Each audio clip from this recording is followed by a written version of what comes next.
At tulis yung pangalan. Di ko mabasa kasi ako taga dito. And then, sorry pag kasi hindi ako gano'n. Hindi masyado. Yung dog. Welcome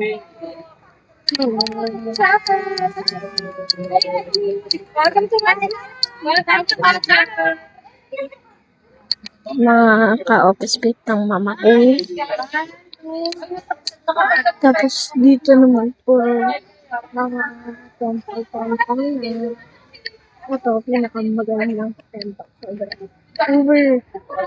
Ayan, mag-picture na natin yung dogs. Hindi pa pwede wala tayong picture. Okay. Ayan guys, so pahaba naman. Tapos, dito, madaming dito. Mga temple. Tapos, mga parang, alam mo mga parang,